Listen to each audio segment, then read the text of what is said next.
രാമനെ ആർക്കും ഉപയോഗിക്കാം, തീർച്ചയായിട്ടും ഉപയോഗിക്കാം. പക്ഷേ രാമായണത്തിൻ്റെ മുഖ്യ തന്തുവിന് അനുസൃതമായിട്ട് രാമൻ നൽകുന്ന സന്ദേശത്തിന് അനുസൃതമായി ഉപയോഗിച്ചാൽ സമൂഹം അതിനെ സ്വീകരിക്കും. അതിന് വിരുദ്ധമായിട്ട് ഉപയോഗിച്ചാൽ സമൂഹം തള്ളിക്കളയും. ഇപ്പം പഠിപ്പിക്കുന്ന ഗുരുവിൻ്റെ കാലിൽ പൂവും വെള്ളമൊക്കെ ഇട്ട് ഗുരുവിൻ്റെ എക്കാലവും വേണം. എക്കാലവും ഗുരുനാഥനെ പൂജിച്ച് തന്നെയാണ് ചെയ്യലും രണ്ടും വ്യത്യാസമുണ്ടല്ലോ. ഒരിക്കലുമില്ല. ഈ കാലഘട്ടത്തിലല്ല, ഏത് കാലത്തും നമ്മളൊക്കെ പഠിച്ചത് ഗുരുവിൻ്റെ കാലിന് പൂജിച്ചിട്ടാണ്. ഗുരു എന്ന് പറഞ്ഞാൽ 3 പേരാണ്: അമ്മ, അച്ഛൻ, ആചാര്യൻ. അമ്മയെയും അച്ഛനെയും ആചാര്യനെയും പൂജിക്കുന്നതാണ് ഭാരതീയ സംസ്കൃതി. ഞങ്ങളുടെ മദ്രസ പഠനത്തിൻ്റെ സമയം അനുസരിച്ച് സ്കൂൾ സമയം മാറ്റണം എന്ന് ഗവൺമെൻറ്റിനോട് നിർദ്ദേശിക്കുന്നൊരവസ്ഥയിലേക്ക് ഇവിടെ മതം മാറിയിരിക്കുന്നു. ഗവൺമെൻറ് കീഴടങ്ങിയോ ഇല്ലയോ എന്നുള്ളതല്ല വിഷയം. ആ അവസ്ഥയിലേക്ക് മതം മാറിയിരിക്കുക. അത് ചർച്ചാ വിഷയമാകുന്നുണ്ടോ? അറബി രാജ്യങ്ങളിൽ അറബികൾക്കിടയ്ക്ക് 2 തലമുറയെ സ്മരിക്കുന്നുണ്ട്. ഇപ്പോൾ എൻ്റെ പേര് സുഹറ എന്നാണെങ്കിൽ, എൻ്റെ ബാപ്പയുടെ പേര് അബ്ദുള്ള എന്നാണെങ്കിൽ, അദ്ദേഹത്തിൻ്റെ ബാപ്പയുടെ പേര് മുഹമ്മദ് എന്നാണെങ്കിൽ, മുഹമ്മദ് ബിൻ അബ്ദുള്ള ബിന്ദു സുഹറ എന്നാണ് എന്നെ പറയുന്നത്. 2 തലമുറ എന്തിനാ സ്മരിക്കുന്നത്? അതാണ് കുടുംബ ബന്ധങ്ങളെ ഊട്ടി ഉറപ്പിക്കുന്നത്. മുഖ്യമായി ചർച്ച ചെയ്യേണ്ട 1000 വിഷയങ്ങൾ ഇരിക്കുമ്പോൾ അതിൽ നിന്ന് സമൂഹ ശ്രദ്ധയെ അടർത്തി മാറ്റിക്കാൻ വേണ്ടി മാധ്യമങ്ങൾ ഉണ്ടാക്കി തീർക്കുന്ന ഒരു ശ്രമമായിട്ടേ ഞാനിതിനെ കാണുന്നുള്ളൂ. എല്ലാ കൊല്ലവും പാദപൂജ ഉണ്ട്. ഇക്കൊല്ലം പുതിയതൊന്നും അല്ല പാദപൂജ. ഇത് പുതിയ എന്തെങ്കിലും ആയിരുന്നെങ്കിൽ ശരി, ഈ കൊല്ലം ചർച്ച ചെയ്തതിന് അർത്ഥമുണ്ട്. നമസ്കാരം. ഒരു ഭാഗത്ത് രാമായണ മാസാചരണം നടന്നുകൊണ്ടിരിക്കുന്നു, മറുഭാഗത്ത് രാമായണത്തെക്കുറിച്ചുള്ള പലവിധത്തിലുള്ള ചിന്തകളും വിമർശനങ്ങളും വന്നുകൊണ്ടിരിക്കുന്നു. സ്വാമി ചിദാനന്ദപുരിയാണ് നമുക്കിപ്പം. നമസ്കാരം. വളരെ പഴയൊരു ചോദ്യമാണ്. കോനസ്മിൻ സാമ്പ്രതം ലോകെ ഗുണവാൻ കശ്ച വീര്യവാൻ. ഇത് വാത്മീകി നാരദരോട് ചോദിക്കുന്നതാണ്. ഈ ആധുനിക ജനാധിപത്യ കാലഘട്ടത്തിൽ ഇതേ ചോദ്യം സ്വാമിയോട് ചോദിച്ചാൽ ശ്രീരാമൻ എന്നൊരു ഉത്തരം പറയാൻ സാധിക്കുമോ? ഒരിക്കലുമില്ല. കാരണം സാമ്പ്രതം എന്നൊരു വാക്ക് പറഞ്ഞിട്ടുണ്ട്. അന്നത്തെ കാലഘട്ടത്തിൽ ജീവിച്ചവർ. അപ്പോൾ ഇന്നത്തെ കാലഘട്ടത്തിൽ ജീവിക്കുന്നതിൽ ധർമ്മിഷ്ഠനും കൃതജ്ഞനും സത്യസന്ധനും നീതിമാനും സർവ്വഗുണങ്ങൾ തികഞ്ഞവനും ആരെന്നാ ചോദ്യം. രാമൻ ജീവിച്ചിട്ട് ലക്ഷക്കണക്കിന് കൊല്ലങ്ങൾ കഴിഞ്ഞു. അപ്പോൾ ഇന്നത്തെ കാലത്ത് രാമൻ എന്നല്ല പറയേണ്ടത്. പക്ഷേ ശ്രീരാമൻ എക്കാലവും നിലനിൽക്കുന്ന ധർമ്മവിഗ്രഹമാണ്. അതുകൊണ്ടാണ് രാമോ വിഗ്രഹവാൻ ധർമ്മ എന്ന് വാൽമീകി രാമായണത്തിൽ മാരീചൻ പറഞ്ഞത്. അവിടെ മാരീചൻ പറഞ്ഞതെന്ന് വളരെ ശ്രദ്ധിക്കേണ്ടതാണ്. രാക്ഷസനായ മാരീചൻ, രാമൻ്റെ ആരാധകനല്ല, രാക്ഷസനായ മാരീചനാണ്. ഈ രാമായണ മാസാചരണം 1982 തുടങ്ങുന്നത്. അതിനു മുൻപ് കുറഞ്ഞ ക്ഷേത്രങ്ങളിലും കുറഞ്ഞ വീടുകളിലുമൊക്കെ ഉണ്ടായിരുന്നതും അതൊരു ഹിന്ദു ഐക്യം എന്ന് പറയുന്ന RSSൻ്റെ ഒരു അജണ്ട നടപ്പാക്കുന്നതിന് വേണ്ടി രാമായണത്തെയും രാമനെയും ഒരു ഘടകമായി ഉപയോഗിക്കുകയായിരുന്നില്ല. ശരി, കേരളത്തെ സംബന്ധിച്ച് രാമായണ പാരായണം എത്രയോ കാലങ്ങളായിട്ട് നമ്മുടെ ഗൃഹങ്ങളിലുണ്ടായിരുന്നു. കർക്കിടക മാസത്തിൽ മാത്രമല്ല, നിത്യവും രാമായണ പാരായണം ഉണ്ടായിരുന്നു. എന്നാൽ കർക്കിടക മാസത്തിൽ വിശേഷമായി രാമായണ പാരായണം നമ്മുടെ ഗൃഹങ്ങളിൽ ഉണ്ടായിരുന്നു. പിന്നീട് അത് കുറച്ച് ലുപ്തമായി വന്നു. ലുപ്തമായി വന്ന കാലഘട്ടത്തിലാണ് 1982 എറണാകുളത്ത് വിശാല ഹിന്ദു സമ്മേളനം നടന്നപ്പോൾ വിവിധ ആഹ്വാനങ്ങൾ ഹിന്ദു സമാജത്തെ ശക്തമാക്കുന്നതിനായിക്കൊണ്ട് പുറപ്പെടുവിക്കപ്പെട്ടു. അക്കാലത്ത് ആചാര്യന്മാരും എത്രയോ മഹാപുരുഷന്മാർ, സന്യാസി ശ്രേഷ്ഠന്മാർ പങ്കെടുത്ത യോഗമാണത്. അതിൽ കേരളീയ ക്ഷേത്രങ്ങളിൽ ഉത്സവങ്ങളോടനുബന്ധിച്ച് ആധ്യാത്മിക പ്രഭാഷണങ്ങൾക്ക് പ്രാധാന്യം കൊടുക്കണം. അതുപോലെ കർക്കിടക മാസം രാമായണ മാസമായി സമാചരിക്കണം. ഇനിയുണ്ട്, കുറേയുണ്ട്. ഹൈന്ദവ സോദരാ സർവേ ന ഹിന്ദു പതിതോ ഭവേത്, ഇങ്ങനെയുള്ള കുറേ മുദ്രാവാക്യങ്ങളും ആ വിഷയം. ഇപ്പോൾ മാധ്യമങ്ങളിലുമൊക്കെ സർവാത്മന സ്വീകരിക്കപ്പെട്ട് കർക്കിടക മാസം ഒരു രാമായണ മാസമായി ആചരിക്കപ്പെടുകയാണെന്നുള്ളതാണ്. അപ്പോൾ യഥാർത്ഥത്തിൽ അതൊരു ഈ പറയുന്ന RSSൻ്റെ ഒരു അജണ്ടയായി ഹിന്ദു ഐക്യം അല്ലെങ്കിൽ ഹിന്ദു നവോത്ഥാനം ലക്ഷ്യം വെച്ചുകൊണ്ട് നടന്ന ഒരു എന്താ പറയുക, ഒരു അജണ്ട തന്നെ ആയിരുന്നു എന്ന് പറഞ്ഞൂടെ? തീർച്ചയായിട്ടും ആയിരിക്കണം. കാരണം ഹിന്ദു ഏകതയ്ക്കും ഹിന്ദു സമാജത്തിലുള്ള തെറ്റായ ദുരാചാരങ്ങളെ ഇല്ലാതാക്കാനും ശാസ്ത്രീയമായ ആചാരങ്ങളെ ഉണർത്താനും തദ്വാര ഭാരതത്തിൻ്റെ തനത് രാഷ്ട്രത്തിൻ്റെ വ്യക്തിത്വത്തെ ഉണർത്താനുമുള്ള ചിന്തകളാണ് വിശാല ഹിന്ദു സമ്മേളനത്തിലുണ്ടായത്. തീർച്ചയായിട്ടും അതിൻ്റെ ഭാഗമായിട്ടാണ് ഈ ആഹ്വാനം വന്നത്. ആ ആഹ്വാനം വിജയിച്ചു. എന്തുകൊണ്ട് വിജയിച്ചു എന്ന് പറയുന്നു വെച്ചാൽ അതിൻ്റെ തൊട്ട് പിറ്റേ ദിവസം ഇതിനെ കേരളത്തെ വർഗീയമാക്കി തീർക്കാനുള്ള നീക്കമാണെന്ന് വെണ്ടയ്ക്ക അക്ഷരത്തിൽ എഴുതിയ മാധ്യമങ്ങളുണ്ട്. ഞാനിപ്പോൾ ഓർമ്മിക്കുന്നു. കേരളത്തിലെ പ്രധാന വാർത്താമാധ്യമങ്ങൾ ഞങ്ങളാണെന്ന് അവകാശപ്പെടുന്ന പത്രമാധ്യമങ്ങൾ ഇത് കേരളത്തെ വർഗീയമാക്കി തീർക്കാനുള്ള നീക്കമാണെന്ന് പിറ്റേ ദിവസം തലക്കെട്ട് എഴുതി. എന്നാൽ അതേ പത്രങ്ങളിൽ ഇപ്പോൾ കർക്കിടകം 1 ഒരാൾ രാമായണം വായിക്കുക, വേറൊരാൾ നോക്കി നിൽക്കുക. ഇനി സെക്കൻഡ് പേജിൽ രാമായണ പ്രഭാഷണം, ഇന്ന് തേർഡ് പേജിൽ രാമായണ സന്ദേശം. ഇത്രയ്ക്കധികം പ്രസക്തി ഉണ്ടെന്ന് അംഗീകരിക്കപ്പെട്ടു കഴിഞ്ഞു. ആരാൽ? അന്ന് ഇതിനെ എതിർത്തവരാ. അതായത് കേരളത്തിലെ ഹിന്ദു സമൂഹവും കേരളത്തിലെ മാധ്യമങ്ങളും ഈ RSSൻ്റെ അജണ്ടയിൽ വീണു എന്നുള്ളതാണ്. ഹിന്ദു സമൂഹം വീണു എന്നല്ല, ഹിന്ദു സമൂഹത്തിന് ദിശാദർശനം ലഭിച്ചു. ആ ദിശാദർശനം ലഭിച്ച് അത് പൊതുവെ സ്വീകരിക്കപ്പെട്ടപ്പോൾ ഇനി അവഗണിക്കാൻ സാധിക്കില്ല എന്ന് മാധ്യമങ്ങൾക്ക് മനസ്സിലായി. അത് വലിയൊരു സന്ദേശമാണ്. ഏതൊരു സമൂഹവും പൂർണ്ണ മനസ്സോടുകൂടി ഒരാശയത്തെ സ്വീകരിച്ചു കഴിഞ്ഞാൽ അതിന് വിരുദ്ധമായി നിൽക്കാൻ ഒരു മാധ്യമത്തിനും സാധ്യമല്ല. പക്ഷേ ഈ ഹിന്ദു സമൂഹത്തിൽ തന്നെ നേരത്തെ കാലങ്ങളിലൊന്നും, ഇപ്പോൾ ദളിത് സമൂഹങ്ങളിലൊന്നും ഈ രാമായണം ഉണ്ടായിരുന്നില്ല.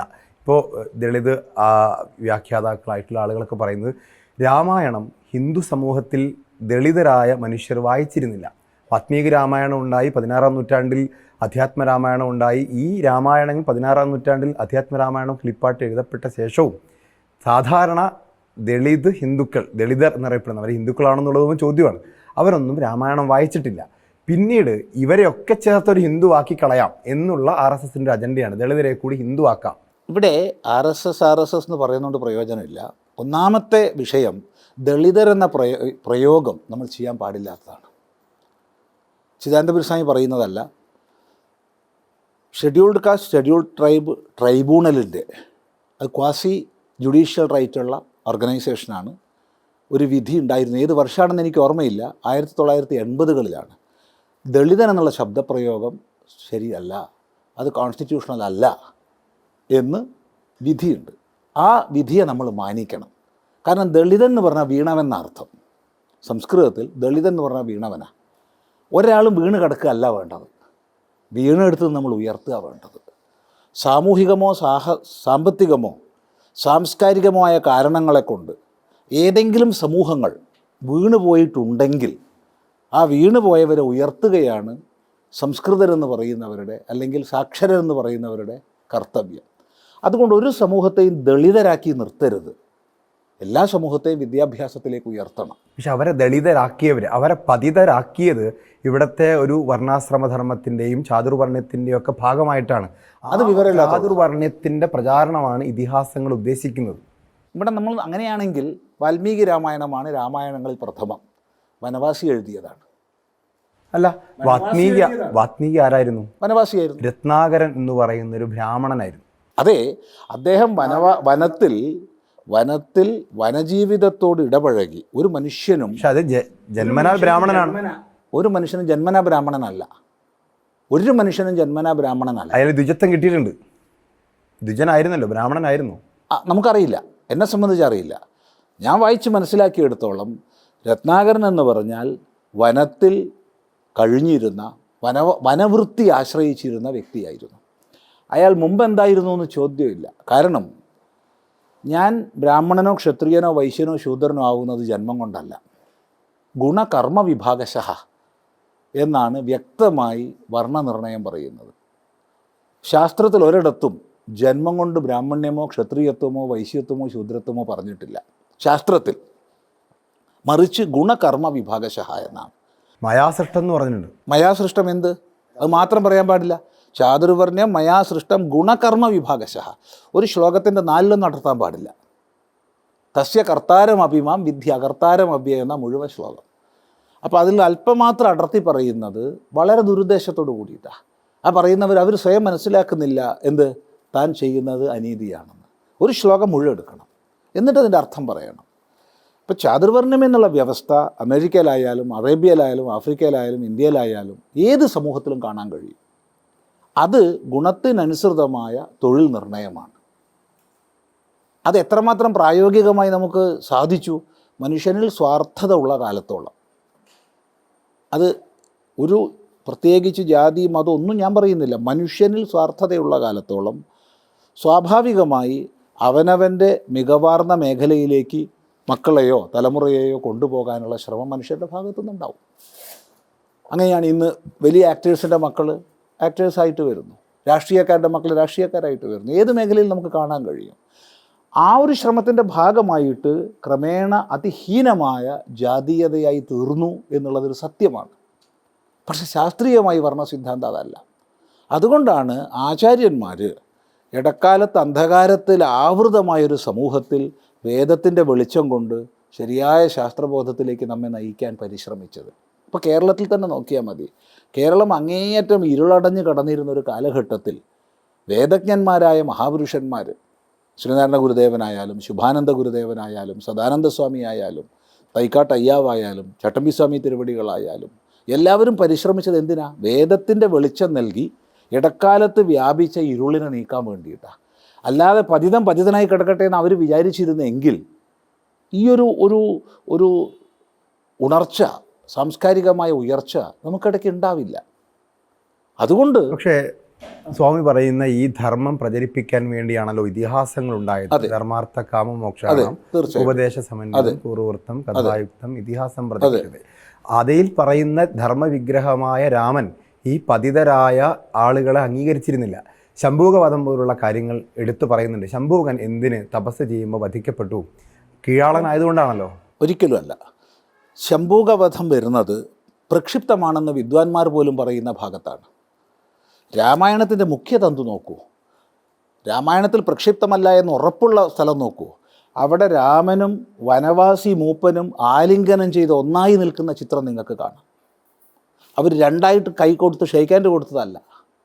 ദശരഥപുത്രനായ രാമനും വനവാസി മൂപ്പനായ ഗുഹനും ഒന്നിച്ചാലിംഗനം ചെയ്ത് കെട്ടിപ്പിടിച്ച് ഒന്നായി തീരുന്നൊരു ചിത്രമുണ്ട്. ഇതേ ചിത്രം ആവർത്തിക്കുന്നുണ്ട് രാമായണത്തിൽ. അത് രാമനെ വനവാസത്തിൽ നിന്ന് പിന്തിരിപ്പിക്കാൻ വേണ്ടി ഭരതൻ പോകുന്ന സമയത്ത്, ഭരതൻ ഗുഹനെ കണ്ടുമുട്ടുന്ന സമയത്ത് ഗുഹനും ഭരതനും ആലിംഗനം ചെയ്യുന്ന ചിത്രമാണ്. ഇതാണ് ആധികാരികമായിട്ടുള്ളത്. ഇതേ ഗുഹൻ ഭരതനോടൊരു പരാതി പറയുന്നുണ്ട്. ഞാൻ രാമന് ഭക്ഷണങ്ങൾ അന്നപാനീയങ്ങളായിട്ട് പഴങ്ങൾ കൊടുത്തു. ആ പഴം പക്ഷേ അദ്ദേഹം ഭക്ഷിക്കാൻ കൂട്ടാക്കിയില്ല. അതിന് ഭരതൻ പറയുന്ന മറുപടി, അത് ചാതുർവർണ്ണ വ്യവസ്ഥ പ്രകാരം താങ്കൾ കൊടുത്ത പഴം ഭക്ഷിക്കാൻ രാജാവായ രാമന് പറ്റില്ല. ഇല്ല, ഭരതൻ പറഞ്ഞിട്ടില്ല. വാൽമീകി രാമായണത്തിൽ കാണിച്ചു തരൂ. എന്തായിരുന്നു ഭരതൻ്റെ മറുപടി? രാമൻ പറയുന്നുണ്ട്. ഭരതൻ പറഞ്ഞത് നമ്മൾ നോക്കണ്ട. ഭരതൻ്റെ വ്യാഖ്യാനം നമുക്ക് ആവശ്യമില്ല. രാമൻ പറയുന്നുണ്ട്, ഞാൻ വനവാസി വ്രതം സ്വീകരിച്ച് കാട്ടിലേക്ക് പോവുകയാണ്. ഇപ്പോൾ മറ്റൊരാൾ തന്ന ഉപഹാരം, പ്രത്യേകിച്ച് അങ്ങയുടെ കൊട്ടാരത്ത് നിന്ന് അല്ലെങ്കിൽ അങ്ങയുടെ അധികാരസ്ഥാനത്ത് നിന്ന് കൊണ്ടുവന്നതായി ഒന്നും ഞാൻ സ്വീകരിക്കുകയില്ല. അതിന് ശേഷവും രാമൻ സ്വീകരിച്ചിട്ടില്ല. ആരോടും സ്വീകരിച്ചിട്ടില്ല, ഒരാളോടും സ്വീകരിച്ചിട്ടില്ല. അതിൽ ഉയർച്ച താഴ്ചകൾ നോക്കിയിട്ടല്ല. അവിടെ ലക്ഷ്മണൻ കൊണ്ടുവന്ന ഭക്ഷണം, രാമൻ സ്വയം എടുക്കുന്ന ഭക്ഷണം, ഇത് രണ്ടും മാത്രമേ രാമൻ സ്വീകരിച്ചിട്ടുള്ളൂ.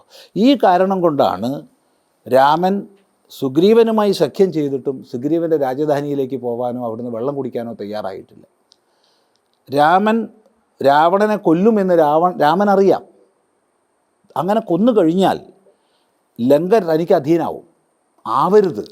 കാരണം 14 വർഷം താൻ ഒരു കാരണവശാലും രാജാധികാരമോ വനവാസി വ്രതത്തിൽ നിന്ന് ഭിന്നമായ ചര്യയോ സ്വീകരിക്കില്ല എന്നുള്ള നിഷ്ഠ രാമനുണ്ട്. അതുകൊണ്ടാണ് രാമൻ അപ്പം തന്നെ വിഭീഷണനെ അഭിഷേകം ചെയ്യിപ്പിച്ചത്. ഇല്ലെങ്കിൽ അഭിഷേകം ചെയ്യിപ്പിക്കേണ്ട ആവശ്യമില്ല. ഈ രാമൻ്റെ നിഷ്ഠ ആദ്യം മനസ്സിലാക്കണം. രാമോ ദുർനാഭിഭാഷതേ, രാമൻ രണ്ട് പറയില്ല. അതുകൊണ്ട് ഗുഹൻ്റെ അടുത്ത് നിന്ന് ഭക്ഷണം സ്വീകരിക്കാത്തത് ഇന്ന കാരണം കൊണ്ടാണെന്ന് കാണുന്ന കുത്സിത ബുദ്ധിയെ നമുക്ക് മറുപടി പറയേണ്ട ആവശ്യമില്ല. അങ്ങനെയാണെങ്കിൽ രാമന് തൊടാണ്ടിരിക്കായിരുന്നു. നിന്നെ തൊടാൻ പാടില്ല എന്ന് പറയായിരുന്നു. നീ താണവനാണ്, ഞാൻ പൊന്തിയവനാണ് എന്ന് പറയാമായിരുന്നു. അവിടെ ആലിംഗനം ചെയ്ത് ഒന്നാവേണ്ട ആവശ്യമില്ല. പക്ഷേ ഒരു ഭക്ഷണവും അന്നപാനീയങ്ങൾ രാമൻ വനവാസകാലം പൂർത്തിയാവുന്നത് വരെ ലക്ഷ്മണൻ കൊടുത്തതല്ലാതെ അല്ലെങ്കിൽ സ്വയം എടുത്തതല്ലാതെ കഴിച്ചിട്ടില്ല. ഇത് നമുക്ക് രാമായണം വായിച്ചാൽ മനസ്സിലാവും. അവിടെ മറ്റൊരാളുടെ ഭാഷ്യം ആവശ്യമില്ല. എന്ന് മാത്രമല്ല, ചാതുർവർണ്ണ്യമനുസരിച്ച് നീ കൊടുക്കുന്നത് രാമന് സ്വീകരിക്കാൻ പറ്റില്ല എന്നൊരു വാക്ക് ഭരതൻ പറഞ്ഞിട്ടില്ല വാൽമീകി രാമായണത്തിൽ. അതാരെങ്കിലും ഉണ്ടെന്ന് പറയുകയാണെങ്കിൽ സമ്മതിച്ചു, കാണിച്ചു തരണം. രാമായണം ഇപ്പോൾ കൊണ്ടുവരാം. ഞാനില്ല. ഇതേപോലെ മറ്റൊരു വിമർശനം വരുന്നത് ബുദ്ധൻ തഥാഗതൻ എന്ന വാക്ക് തന്നെ ഉപയോഗിച്ചുകൊണ്ട് ബുദ്ധനെ അരണ്യകണ്ഠത്തിലാണെന്നാണ് പറഞ്ഞെന്ന് ഓർക്കുന്നു. ശ്യാംകുമാർ എന്ന് പറയുന്ന വിഖ്യാതനായിട്ടുള്ള ഒരു ദളിത് എഴുത്തുകാരൻ അദ്ദേഹം പറയുന്നുണ്ട് ബുദ്ധനെ ചോരനായി കള്ളനായി രാമൻ പറയുന്നുണ്ട്. ഞാൻ ആ ഭാഗം വായിച്ചിട്ടില്ല, പക്ഷേ സ്വാമി അങ്ങനെ കണ്ടിട്ടുണ്ട് രാമായണം? അങ്ങനെ ഇല്ല, അങ്ങനെ പറഞ്ഞിട്ടില്ല. തഥാഗത ശബ്ദം ബുദ്ധൻ എന്നുള്ള അർത്ഥത്തിൽ രാമായണത്തിൽ വന്നിട്ടില്ല, വരില്ല. കാരണം രാമായണം അതിപ്രാചീനമാണ്, ബുദ്ധൻ പിൽക്കാലത്താണ്. ആ പ്രകൃതം എനിക്ക് ഇപ്പോൾ ഓർമ്മയില്ലാണ്ട് പറയാൻ പാടില്ല, പക്ഷേ ആ ശ്ലോകം ഞാൻ പഠിച്ചിട്ടുണ്ട്, ആരോപണ വിധേയമായ ശ്ലോകം പഠിച്ചിട്ടുണ്ട്. അപ്രകാരം പോയവനെ എന്നാണ് അതിൻ്റെ അർത്ഥം. തഥാ ഗതം എന്നുള്ളതാണ്. അത് ബുദ്ധനെ അല്ല, ആ പ്രകൃതത്തിൽ വരുന്നത്. ഇത് വിശദമായി നമ്മൾ വാൽമീകി രാമായണത്തിൻ്റെ വ്യാഖ്യാനത്തിൽ പല സന്ദർഭങ്ങളിൽ പറഞ്ഞിട്ടുള്ളതാണ്. പക്ഷേ ഇപ്പോൾ എനിക്ക് ഓർമ്മയില്ല. ഞാൻ പുസ്തകം മുമ്പ് ചോദിച്ചിരുന്നെങ്കിൽ ഞാൻ പുസ്തകം കൊണ്ടുവന്ന് വയ്ക്കുമായിരുന്നു. ഒരു തരത്തിലും ബുദ്ധൻ്റെ പരാമർശം വന്നിട്ടില്ല. ഇനി ഉണ്ടെങ്കിൽ പ്രക്ഷിപ്തമാണെന്ന് മാത്രമേ പറയാൻ പറ്റൂ. കാരണം എത്ര ഇപ്പോൾ മനുസ്മൃതിയിൽ ഒരു 4-3 ഭാഗം കൂട്ടിച്ചേർത്തതാണ്. രാമായണത്തിൽ എത്രയോ സർഗങ്ങൾ കൂട്ടിച്ചേർത്തതാണ്. അപ്പോൾ വിദ്വാൻമാരെന്ത് ചെയ്യും വെച്ചാൽ രാമായണത്തിൽ പ്രക്ഷിപ്ത സർഗം എന്ന് പറഞ്ഞ് ചേർക്കും. അപ്പോൾ അതൊരു ബുദ്ധിപരമായ സത്യസന്ധതയാണ്, ബൗദ്ധികമായ സത്യസന്ധതയാണ്. കാരണം നമുക്ക് പൂർവികന്മാരായിട്ടുള്ളവർ കൂട്ടിച്ചേർത്തത് ഒഴിവാക്കാതെ കൂട്ടിച്ചേർത്തതാണെന്ന് പറഞ്ഞ് പഠിക്കും. ഇത് കൂട്ടിച്ചേർത്തത് വാൽമീകി എഴുതിയതല്ല. പ്രക്ഷിപ്ത സർഗങ്ങൾ എൻ്റെ ഓർമ്മ ശരിയാണെങ്കിൽ 30-നടുത്ത് പ്രക്ഷിപ്ത സർഗങ്ങൾ വാൽമീകി രാമായണത്തിലുണ്ട്. 30-നടുത്ത്. അതിൽ കുറേ രസകരമായതുണ്ട്, മഹാബദ്ധം പിടിച്ചതുണ്ട്. അപ്പോൾ അത് പ്രക്ഷിപ്താണെന്ന് നമുക്ക് തന്നെ മനസ്സിലാവുന്നത് ഒരു ഗ്രന്ഥത്തിൻ്റെ താല്പര്യം നിർണ്ണയിക്കുന്നത് ഉപക്രമം, ഉപസംഹാരം, അഭ്യാസം, അപൂർവത, ഫലം, അർത്ഥവാദം, ഉപപത്തി, ഈ ലിംഗങ്ങളെ കൊണ്ടാണ്. ഈ ഷഡ്ലിംഗങ്ങളെ വെച്ചിട്ട് ചേരാത്തത് പ്രക്ഷിപ്താന്ന് ഏതൊരു ബുദ്ധിയുള്ള ആൾക്കും മനസ്സിലാവും. അതെ, ഉപക്രമത്തിൽ ഉപസംഹരിക്കണം, ആ പറഞ്ഞ കാര്യം ഇടയ്ക്കിടയ്ക്ക് അഭ്യസിക്കണം, അപൂർവമായിട്ട് എന്തെങ്കിലും ചിലതെങ്കിലും പറയണം, ആ പറയുന്ന മുഖ്യതന്തുവിൻ്റെ ഫലം പറയണം, കഥകളുടെ സഹായത്തോടു കൂടി ജനസാമാന്യത്തിന് മനസ്സിലാക്കാനുള്ള ആശയങ്ങൾ വേണം. അത് കഥകളായിരിക്കും, വെറും കഥകൾ. പിന്നെ യുക്തി സമർത്ഥനം വേണം. ഇത്രയും ഘടകങ്ങളാണ്. അപ്പോൾ ഇത് വെച്ചിട്ട് വേണം ഒരു ഗ്രന്ഥത്തിൻ്റെ താല്പര്യം മനസ്സിലാക്കുക. അപ്പോൾ ആ തന്തുവിന് യോജിക്കാത്ത ഭാഗങ്ങൾ ധാരാളമുണ്ട്. എന്തിന് ശങ്കരഭാഷ്യങ്ങളിൽ പ്രക്ഷിപ്തമുണ്ട്. ഇപ്പോൾ പുതിയ കാലഘട്ടത്തിൽ ഒരുപാട് കൂട്ടിച്ചേർക്കലുണ്ട്, വിമർശനങ്ങളുണ്ടാവും. അപ്പോൾ രാമായണം വിമർശിക്കപ്പെടുമ്പോൾ വളരെ അസഹിഷ്ണുതയോടുകൂടി അങ്ങനെ വിമർശിക്കാൻ പാടില്ല, അങ്ങനെ എഴുതാൻ പാടില്ല എന്ന് പറയുന്നത് എത്രത്തോളം ഈ ജനാധിപത്യ കാലത്ത് സ്വീകാര്യമാണ്? കാരണം രാമായണത്തിൽ ഒരുപാട് രാമായണം, മാപ്പിള രാമായണം ഉണ്ടായിട്ടുണ്ട്, കമ്പരാമായണം ഉണ്ടായിട്ടുണ്ട്, തായ്ലാൻഡിലൊക്കെ രാമായണമുണ്ട്, അതൊക്കെ സ്വീകാര്യവുമാണ്.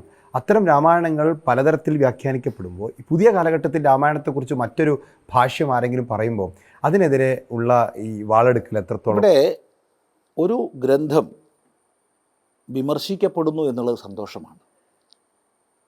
കാരണം അതതിൻ്റെ സജീവതയെ കാണിക്കുന്നതാണ്. ഈ ചുമരിനെ നമ്മളാരും വിമർശിക്കാറില്ല, ഈ ചുമരിനെ നമ്മളാരും കുറ്റം പറയാറില്ല. കാരണം അത് നിർജീവമാണ്. സജീവമായ ഒന്നിനെ മാത്രമേ സമൂഹത്തിൽ വിമർശിക്കൂ. ഇപ്പോൾ വിമർശിക്കപ്പെടുന്നു എന്നുള്ളത് 1000 ആണ്ട് കഴിഞ്ഞിട്ടും അത് സജീവമായി നിലനിൽക്കുന്നു എന്നുള്ള യാഥാർത്ഥ്യത്തെ ചൂണ്ടിക്കാണിക്കുന്നതാണ്. അത് സന്തോഷകരമാണ്. ഇനി ഏതൊരു ഗ്രന്ഥത്തെ, അത് സാഹിത്യമായാലും അത് പ്രാചീനമെന്നോ നവീനമെന്നോ വേർതിരിക്കേണ്ട ആവശ്യമില്ല. ഏതൊരു സാഹിത്യകൃതി, ഏതൊരു ശാസ്ത്രീയ കൃതി, ഏതൊരു കവിത, നോവൽ, എന്തു തന്നെ ആയിക്കോട്ടെ, നമ്മൾ വിമർശിക്കണമെങ്കിൽ അതിനെ പഠിക്കണം. ഒരു ഫുട്ബോൾ കളിയിൽ റഫറിയായി നിൽക്കണമെങ്കിൽ കളിക്കാരനേക്കാൾ കളിയെക്കുറിച്ച് അറിയണം. അത് ഏത് കളിയായാലും, ക്രിക്കറ്റ് ആയാലും കൊള്ളാം, ഫുട്ബോൾ ആയാലും കൊള്ളാം, കളിക്കാരനേക്കാൾ കളിയെക്കുറിച്ച് അറിയുന്ന ആൾക്കേ റഫറി ആവാൻ പറ്റൂ. ഒരു സാഹിത്യ നിരൂപകനാവണമെങ്കിൽ, സാഹിത്യ വിമർശകനാവണമെങ്കിൽ ആ സാഹിത്യ ശാഖയിൽ അദ്വിതീയമായ അറിവ് വേണം, പ്രാമാണികമായ ജ്ഞാനം വേണം. ഈ പ്രാമാണികമായ ജ്ഞാനം നേടി അതിനനുസരിച്ച് ആര് വിമർശിക്കുന്നതും വളരെ സന്തോഷകരമാണ്. നമ്മളതിനെ സ്വാഗതം ചെയ്യും.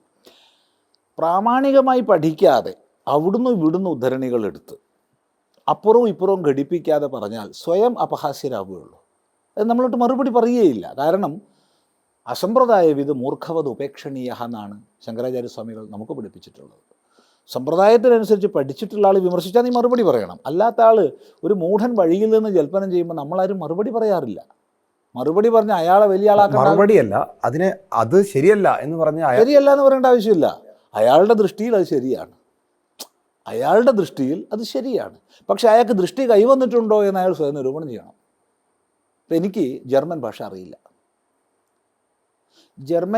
ജർമ്മൻ ഭാഷയിലുള്ള ഏതെങ്കിലും ഒന്ന് ഇംഗ്ലീഷിലേക്ക് ട്രാൻസ്ലേറ്റ് ചെയ്തിട്ട്, അല്ലെങ്കിൽ അറബിയിലുള്ളൊരു കൃതി, എനിക്ക് അറബി അറിയില്ല, അറബിയിലുള്ളൊരു കൃതി ഇംഗ്ലീഷിലേക്കോ മലയാളത്തിലേക്കോ ട്രാൻസ്ലേറ്റ് ചെയ്താൽ എനിക്ക് പഠിക്കാം. പക്ഷേ അതുകൊണ്ട് അതിനെ വിമർശിക്കാൻ ഞാൻ യോഗ്യനല്ല. കാരണം എനിക്ക് മൂലഭാഷ അറിയില്ല. മൂലഭാഷയിലുള്ള പദങ്ങളെ ട്രാൻസ്ലേറ്റ് ചെയ്ത ആൾ എത്രമാത്രം നീതിയുക്തമായിട്ടാണ് ട്രാൻസ്ലേറ്റ് ചെയ്തതെന്ന് എനിക്കറിയില്ല. അപ്പം ഞാൻ എന്ത് ചെയ്യും? എനിക്കറിയില്ല ആ വിഷയം, അറിവുള്ളവരോട് ചോദിക്കൂ എന്ന് പറഞ്ഞ് ഞാൻ ഒഴിഞ്ഞു മാറും. അങ്ങനെയാണ് ഞാൻ ഇത്രയും കൊല്ലമായിട്ട് ഞാൻ ചെയ്യണത്. സംസ്കൃതം പഠിച്ച ആളുകളാണ് ഇപ്പോൾ വിമർശിക്കുന്നത്. സംസ്കൃത അധ്യാപകനായിട്ടുള്ള ആളുകൾ അധ്യാപകരെ വിമർശിച്ചു എന്ന് പറഞ്ഞുകൊണ്ട് ദോഷമില്ല, അവർ വിമർശിക്കട്ടെ. പക്ഷെ പണ്ട് ഇപ്പോൾ വിമർശനാധികാരം ഉണ്ടല്ലോ. ഏത് വിമർശിക്കുക മാത്രമല്ല, വളരെ സ്വതന്ത്രമായി രാമായണത്തിൽ നിന്ന് കവിതകൾ പോലും ഉണ്ടായിട്ടുണ്ട്. ഇപ്പോൾ ചിന്താവിഷ്ടയായ സീത പോലുള്ള കവിതകൾ ഉണ്ടാവണം, ഇനി ഉണ്ടാവണം. പക്ഷെ പുതിയ കാലഘട്ടത്തിൽ അനുവദിക്കുന്നില്ല. ഇപ്പോൾ മാധ്യമം പത്രത്തിൽ ഒരു ലേഖ പരമ്പര വരുമ്പോഴേക്കും അത് എഴുതാൻ പാടില്ല, ഹിന്ദുക്കൾ രാമായണ മാസം ആചരിക്കുന്ന മാസം അങ്ങനെ എഴുതാൻ പാടില്ല. അവിടെ നമുക്ക് പറയാനുള്ളത് എന്താണെന്ന് ചോദിച്ചാൽ, വാൽമീകിയെയോ വ്യാസനെയോ ഉപജീവിച്ചിട്ടാണ്, ആവർത്തിച്ച് പറയുന്നു, ഉപജീവിച്ചിട്ടാണ് ലോകത്തിൽ ഏറ്റവും അധികം സാഹിത്യം ഉണ്ടായിട്ടുള്ളത്. കലകളായാലും ചിത്രങ്ങളായാലും ശില്പങ്ങളായാലും നാടകങ്ങളായാലും കവിതകളായാലും നോവലുകളായാലും ഒക്കെ തന്നെ അതുണ്ടായിക്കൊണ്ടേയിരിക്കും. അത് സ്വദേശപൂർണമായിട്ട് ഒന്നിനെ നിന്ദിക്കുന്ന ലക്ഷ്യം വെച്ചിട്ടല്ലാതെ, അപ്പം നിന്ദിക്കാൻ വേണ്ടി ഒന്നിനെ പറഞ്ഞാൽ സ്വാഭാവികമായിട്ടും അത് വിരോധത്തിനിടയാക്കും. വിമർശനം നിന്ദയല്ല, വിമർശനവും നിന്ദയും രണ്ടും രണ്ടാണ്. വിമർശനം എന്നുള്ളത് സാഹിത്യശാഖയാണ്, വിമർശനം സാഹിത്യശാഖയാണ്. ഇപ്പോൾ കൃഷ്ണനാരുടെയൊക്കെ വിമർശനങ്ങൾ വായിക്കാൻ എന്ത് സുഖമായിരുന്നു. സ്വാമി, ഒരു കാര്യത്തെ അദ്ദേഹത്തിൻ്റെതായി വ്യാഖ്യാനിക്കുമ്പോൾ ചിലപ്പോൾ നിന്ദിക്കപ്പെടുന്ന പോലെ തോന്നാം. ഇപ്പോൾ ഉദാഹരണത്തിന് ചിന്താവിഷ്ടയായ സീത എടുത്താൽ, ചിന്താവിഷ്ടയായ സീതയുടെ സ്വതന്ത്ര ചിന്തയായിട്ടാണ് ആശാൻ അവതരിപ്പിക്കുന്നത്. എൻ്റെ ശരീരത്തിൽ രാവണൻ ആഗ്രഹിക്കുന്നുവെങ്കിൽ അതിൽ ഞാൻ എന്ത് പിഴച്ചു എന്ന് ചോദിക്കുന്നുണ്ട്. പടുരാക്ഷസ ചക്രവർത്തി, ശരിയാണല്ലോ, ചോദ്യമാണ്, ശരിയാണ് എന്ന് രാമനോട് വിരൽ ചൂണ്ടി ചോദിക്കുന്ന സീത രാമായണത്തിലില്ല. അത് ചോദ്യം ശരിയാണല്ലോ, ആ ചോദ്യത്തിന് സ്വാതന്ത്ര്യമുണ്ട്. ആ ചോദ്യം രാമായണ വിരുദ്ധമല്ല. അല്ല, ആ ചോദ്യം രാമനെ നിന്ദിക്കുന്നുണ്ടല്ലോ. രാമായണ വിരുദ്ധമല്ല. കാരണം സീതയുടെ ഭാഗത്തുള്ള പരിശുദ്ധി ആവർത്തിച്ചുറപ്പിക്കുന്ന ചോദ്യമാണ് കുമാരനാശാൻ എഴുതിയത്. കാരണം മറ്റൊരാൾ, അത് ആരാണ്? ലോകത്തിൽ ഏറ്റവും അധികം സ്ത്രീകളെ ബലാത്സംഗം ചെയ്ത ആളാണ്. ഒരുപക്ഷെ രാമനേക്കാൾ ശാസ്ത്രം പഠിച്ച ആളായിരിക്കും രാവണൻ. തീർച്ചയായിട്ടും രാമനേക്കാൾ ശാസ്ത്രം പഠിച്ച മഹർഷിയുടെ പൗത്രനായ ബ്രാഹ്മണോത്തമനായ, ഉത്തമ ശബ്ദം ഞാൻ അടിവരയിട്ട് വിപരീതാർത്ഥത്തിലാണ് പറഞ്ഞത്. കാരണം മഹർഷിയുടെ മകൻ്റെ മകനാണ്. അപ്പോൾ പിന്നെ പറയേണ്ടതില്ലല്ലോ. സാമവേദ പണ്ഡിതനാണ്, സംസ്കൃതജ്ഞനാണ്. ഇനി ഇതിൽ പരം സംസ്കൃതം, രാമൻ അത്ര സംസ്കൃതം അറിയുമെന്ന് എനിക്ക് സംശയമാണ്. പക്ഷേ തലതിരിഞ്ഞുപോയി. തലതിരിഞ്ഞതോടുകൂടി എന്തായി? ധർമ്മവിരുദ്ധനായി. ധർമ്മവിരുദ്ധത എന്താണ്? രാവണൻ്റെ ധർമ്മവിരുദ്ധത ഏറ്റവും അധികം സ്ത്രീകളെ ബലാത്സംഗം ചെയ്ത ആളാണ്. ഒരു സ്ത്രീയെ ബലാത്സംഗം ചെയ്യാന്ന് പറഞ്ഞാൽ അത് വ്യക്തിത്വത്തിലേക്കുള്ള കടന്നുകയറ്റമാണ്. നമുക്കൊരിക്കലും ചെയ്യാൻ പാടില്ലാത്തതാണ് വ്യക്തിത്വത്തിലേക്കുള്ള കടന്നുകയറ്റം. ഒരു സ്ത്രീയും പുരുഷനും പരസ്പര സ്നേഹമാണ്, സമ്മതമാണ്, അവരെന്തോ ചെയ്തോട്ടെ. അതിൻ്റെ മുകളിൽ വലിയ സദാചാരവാദങ്ങളൊന്നും കൊണ്ടുവന്ന് ആരും വ്യാഖ്യാനിക്കാനൊന്നും പോകണ്ട. നേരെ മറിച്ച് ഒരു സ്ത്രീയുടെ വ്യക്തിത്വത്തിലേക്ക് കടന്നു കയറലാണ് ബലാത്സംഗം. അത് അനുവദനീയമല്ല. അത് എണ്ണമറ്റത് ചെയ്ത ആളാണ് രാവണൻ. അങ്ങനെയുള്ള രാവണന് സുന്ദരിയായ സീതയെ കണ്ടപ്പോൾ ആഗ്രഹം തോന്നി. അത് സീതയുടെ കുറ്റമല്ല, ഒരിക്കലും സീതയുടെ കുറ്റമല്ല. സീത ഒരിക്കലും രാവണന് വഴങ്ങിയിട്ടില്ല, വഴങ്ങുകയുമില്ല. അദ്വിതീയമായ തേജസ്സിൻ്റെ മൂർത്തിയാണ് സീത. അതുകൊണ്ട് വിവേകാനന്ദ സ്വാമികൾ പിന്നീട് പറഞ്ഞില്ലേ, 1000 രാമന്മാരുണ്ടാവും, പക്ഷേ 2 സീത ഉണ്ടാവില്ല എന്ന് പറഞ്ഞു. അത് സീതയുടെ മഹിമയാണ്. ആ മഹിമയെ ഒരല്പം ഒരല്പവും ച്യുതി വരാതെ. പക്ഷെ ആ സീതയുടെ ചാരിത്രത്തിൽ സംശയിക്കുന്ന രാമൻ എങ്ങനെയാണ് പിന്നെ ധർമ്മവിഗ്രഹമായി മാറുന്നത്? രാമൻ സീതയുടെ ചാരിത്രത്തിൽ സംശയിച്ചിട്ടില്ല, ഒരിക്കലും സംശയിച്ചിട്ടില്ല. പിന്നെ എങ്ങനെ വാത്മീകിയുടെ ആശ്രമത്തിൽ കൊണ്ടുപോയാക്കി? ഇവിടെയാണ് നമ്മൾ മനസ്സിലാക്കേണ്ടത്. ധർമ്മം ചരാന്ന് പറയാൻ എളുപ്പമാണ്. ശ്രീരാമൻ ധർമ്മവിഗ്രഹമാണ്. ധർമ്മത്തിന് മുഖ്യധർമ്മം, ഗൗണധർമ്മം എന്ന് രണ്ട് പാദങ്ങളുണ്ട്, മനസ്സിലാക്കണം. ഇപ്പം നമ്മെ സംബന്ധിച്ച് നമുക്ക് ഓരോ സന്ദർഭത്തിലും മുഖ്യധർമ്മവും ഗൗണധർമ്മവും വിരുദ്ധമല്ലാതെ വന്നാൽ രണ്ടും ആചരിക്കാം. വിരുദ്ധമായി വന്നാൽ എത്ര ദുഃഖം സ്വയം ഏറ്റെടുത്തിട്ടാണെങ്കിലും ഗൗണധർമ്മം ഉപേക്ഷിക്കണം, മുഖ്യധർമ്മം ആചരിക്കാം. സീത പരിശുദ്ധയാണെന്ന് മറ്റാരേക്കാളും അറിയുന്ന ആളാണ് രാമൻ, മറ്റാരേക്കാളും. ഏത് രാമൻ? രാമൻ എന്ന ഭർത്താവ് അഥവാ രാമൻ എന്ന പതി, രാമൻ എന്ന രാജാവല്ല. രാജാവിനെ സംബന്ധിച്ച് ഇപ്പം ഇന്നത്തെ കാലഘട്ടത്തിലിരുന്ന് നമ്മുടെ ഭരണത്തെ സംബന്ധിച്ചോ രാഷ്ട്രവ്യവസ്ഥയെ സംബന്ധിച്ചോ പറയുമ്പോൾ നമ്മുടെ സ്മൃതി കോൺസ്റ്റിറ്റ്യൂഷനാണ്.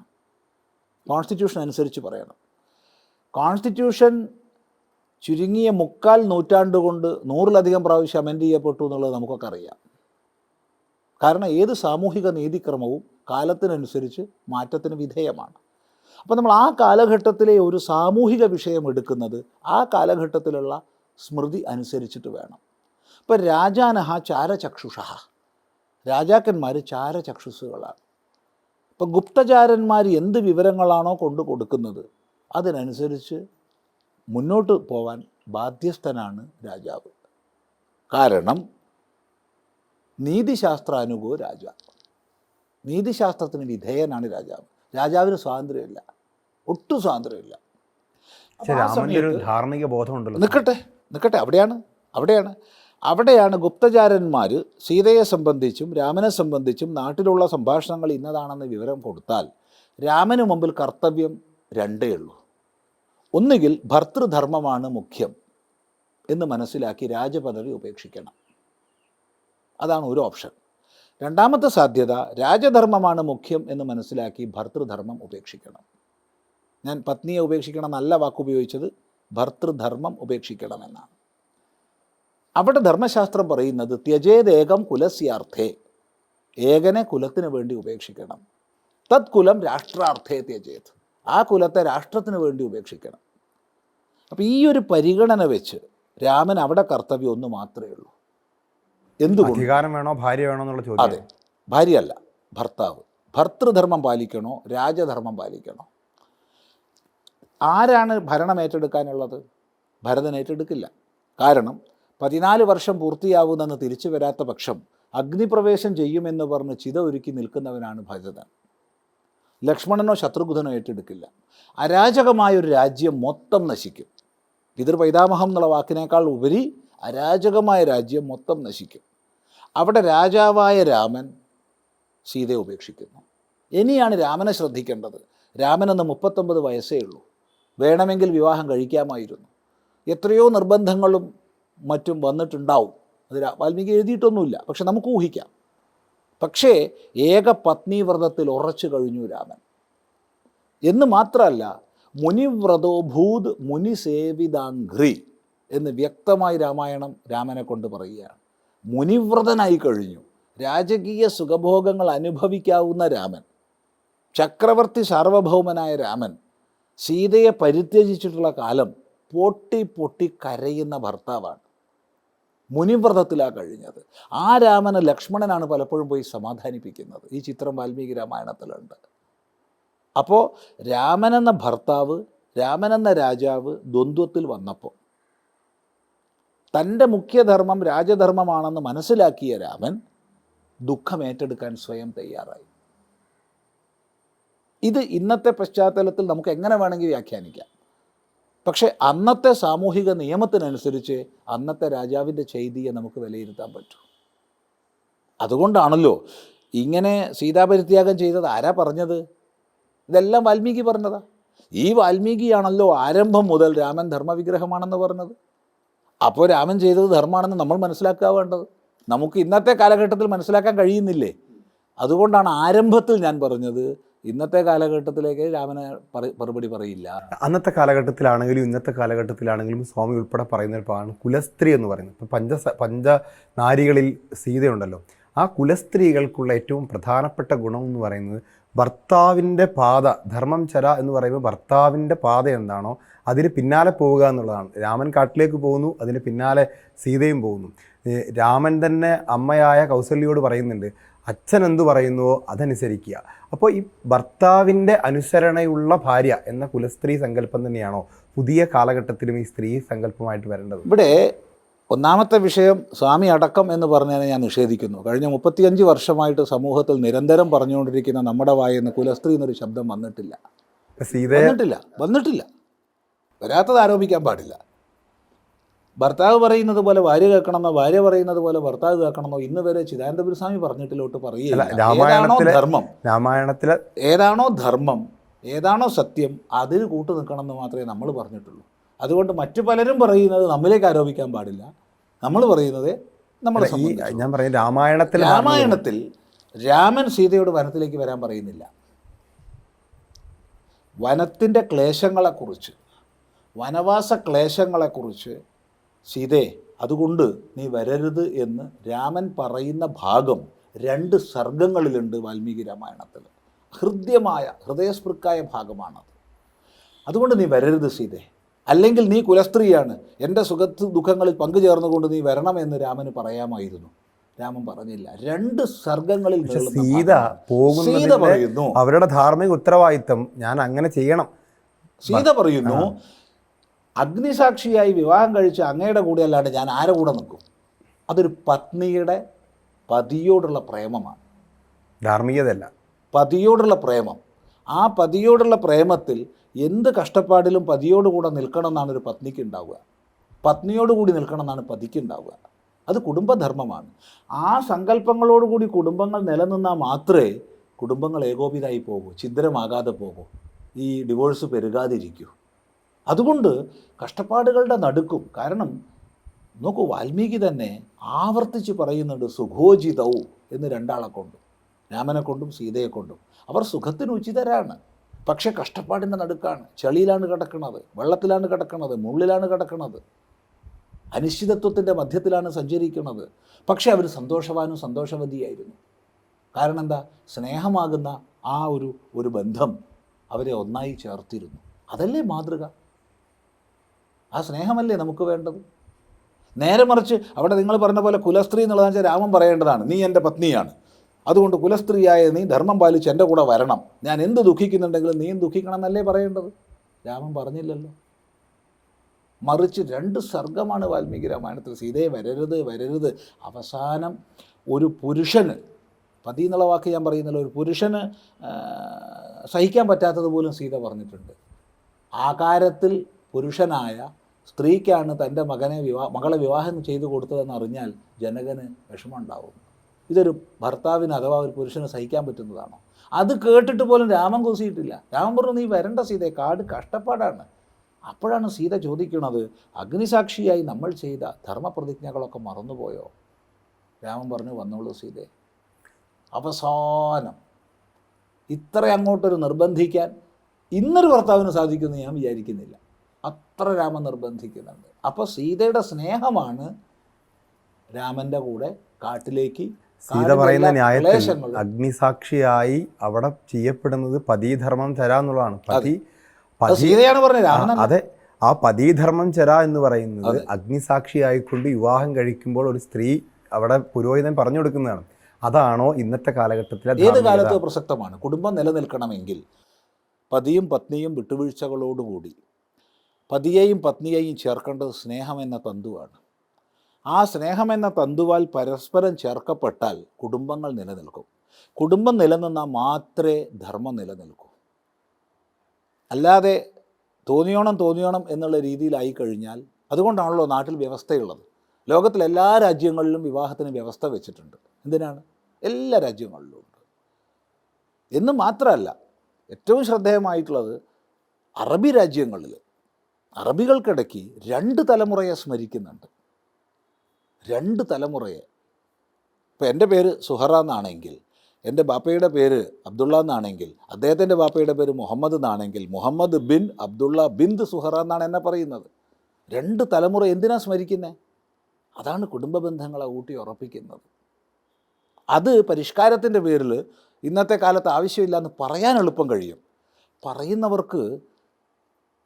പറയുന്നവർക്ക് ധർമ്മവ്യവസ്ഥയെ തകർക്കാൻ സാധിച്ചേക്കാം.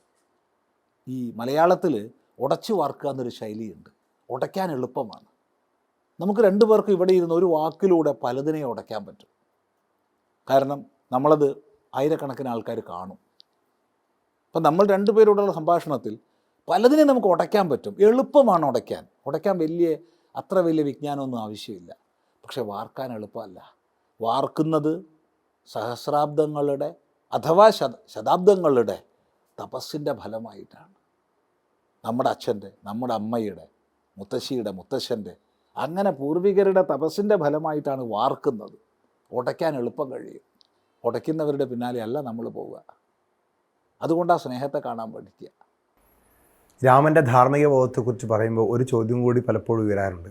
താരയുടെ ചോദ്യങ്ങളാണ്, രാമായണത്തിൽ തന്നെയുണ്ട് താരയുടെ ചോദ്യങ്ങൾ. അതിൽ വളരെ പ്രസക്തമായതാണ് ഈ ഒളിഞ്ഞു നിന്നുകൊണ്ടാണ് ഈ ബാലിയെ കൊല്ലുന്നത്. അത് ഒരു ധാർമ്മിക ബോധത്തിന് നിരക്കുകയായിരുന്നോ എന്നുള്ള ചോദ്യം. അത് ലോകം നിലനിൽക്കുന്ന കാലത്തോളം, അഥവാ സാഹിത്യം നിലനിൽക്കുന്ന കാലത്തോളം, രാമായണം നിലനിൽക്കുന്ന കാലത്തോളം വരുന്ന ഒരു ചോദ്യം തന്നെയാണ്.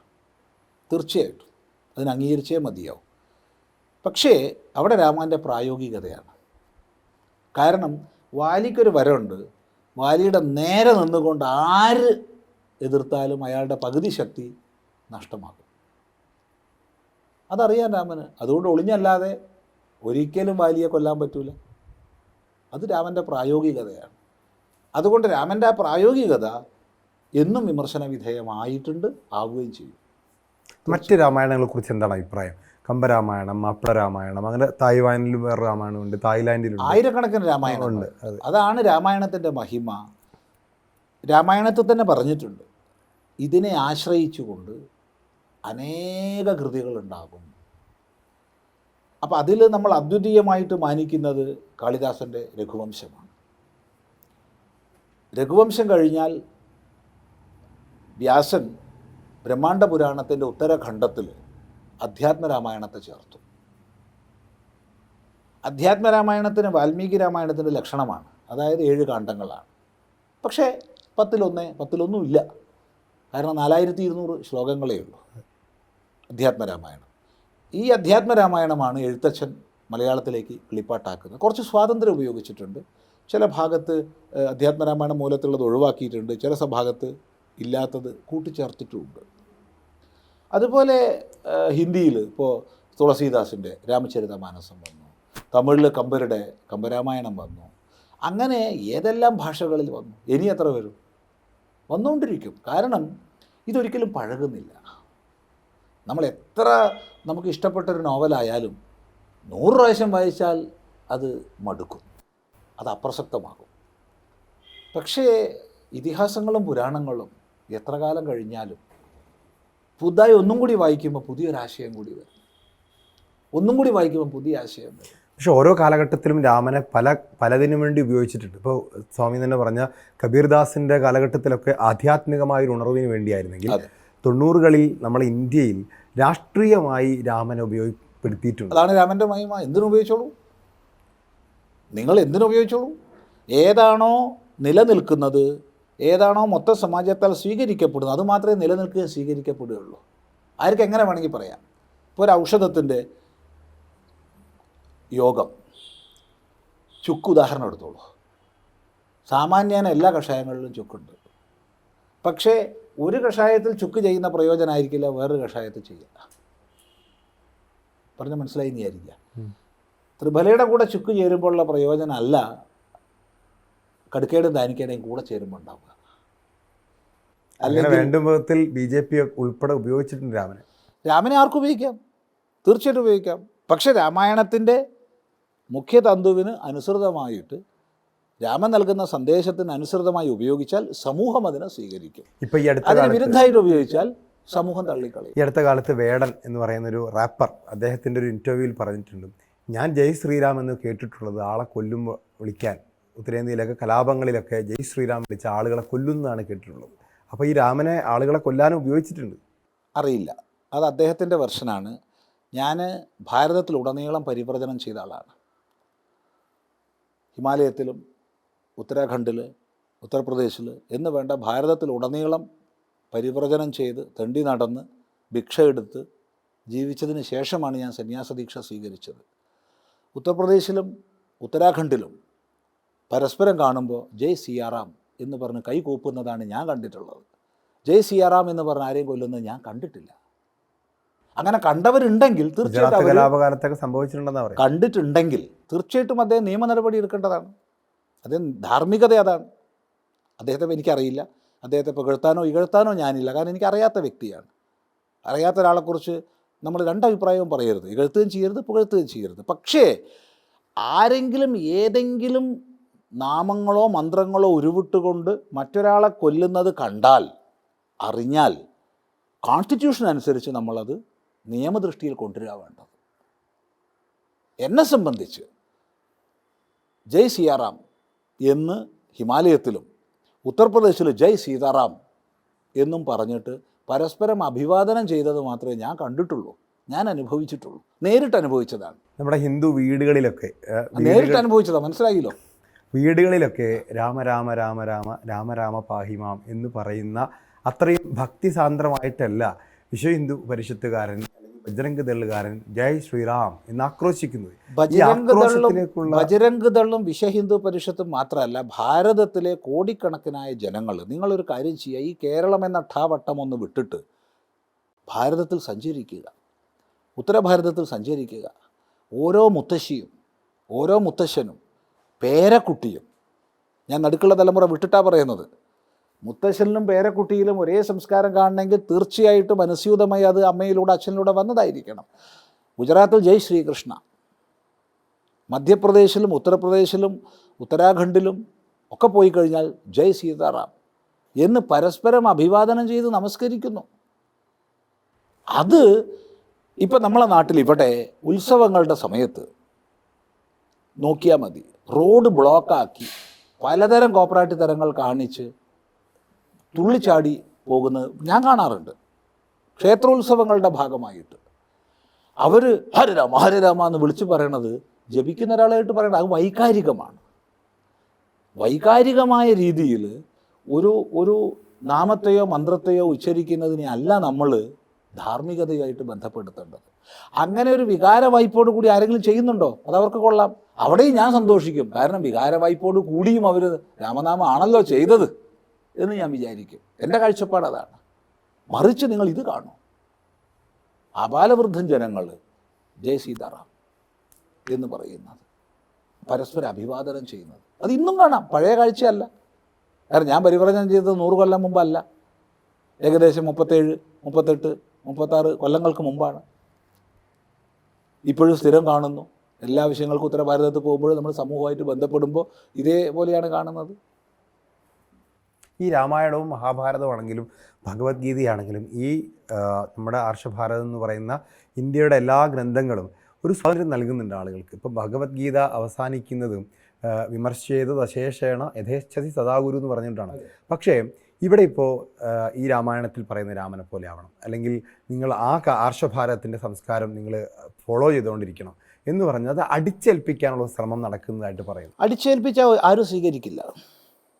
അമ്മയോ അച്ഛനോ കുഞ്ഞിലേക്ക് എന്തെങ്കിലും അടിച്ചേൽപ്പിച്ചാൽ കുഞ്ഞ് സ്വീകരിക്കില്ല. കാരണം മനുഷ്യൻ യുക്തിബോധമുള്ളവനാണ്, മനുഷ്യൻ അടിസ്ഥാനപരമായി യുക്തിബോധമുള്ളവനാണ്. ആരെയും അനുസരിപ്പിക്കാൻ നമുക്ക് ആർക്കും കഴിയില്ല. നമുക്ക് മാതൃക കാണിച്ചു കൊടുക്കാനേ കഴിയൂ. ആ മാതൃക നമ്മൾ കാണിച്ചു കൊടുക്കുക. പിന്നെ ഭാരതത്തിൻ്റെ മഹിമ, ഭാരതീയ തത്വചിന്തയുടെ മഹിമ, സനാതനധർമ്മത്തിൻ്റെ മഹിമ, ആവർത്തിച്ച് പറയട്ടെ, സനാതനധർമ്മത്തിൻ്റെ മഹിമ അത് നൽകുന്ന യുക്തിഭദ്രമായ സമീപനമാണ്. കാരണം ചോദ്യം ചെയ്യാൻ ഇവിടെ പ്രോത്സാഹിപ്പിക്കുന്നു. പുരാണങ്ങൾ 18ഉം ഇതിഹാസങ്ങൾ 2ഉം ചോദ്യോത്തരമാണ്.